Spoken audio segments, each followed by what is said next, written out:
Hi అండి. ఈరోజు recipe Tamil Nadu sambar powder. ఈ విధంగా చేసుకోండి. సాంబార్ పౌడర్ చాలా టేస్టీగా ఉంటుంది. మనకు ఒక్క స్పూన్ వేసుకోవాలి అంతే సరిపోతుంది.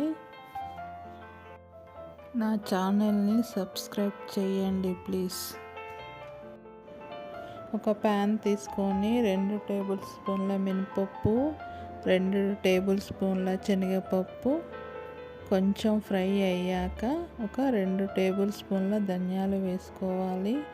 ఇవన్నీ లో ఫ్లేమ్లోనే ఫ్రై చేసుకోవాలి. కొంచెం స్మెల్ వస్తాయి ఫ్రై అయ్యాక. తర్వాత ఒక 2 టేబుల్ స్పూన్ల జీలకర్ర, ఒక హాఫ్ టీ స్పూన్ మెంతులు, ఒక హాఫ్ టీ స్పూన్ మిరియాలు వేసుకోవాలి.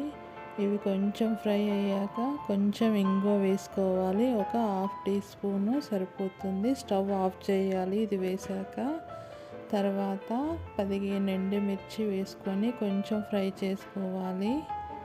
తర్వాత ఒక గుప్పెడు కరివేపాకు తీసుకొని కొంచెం ఫ్రై చేసుకోవాలి. ఇవన్నీ మనము మిక్సీలో పట్టుకోవాలి. కొంచెం గరుకుగానే పట్టుకోవాలి. ఇది 1 టేబుల్ స్పూన్ వేసుకుంటే సరిపోతుంది. సాంబార్లో చాలా టేస్టీగా ఉంటుంది. ఒక్కసారి ట్రై చేయండి. Thank you for watching.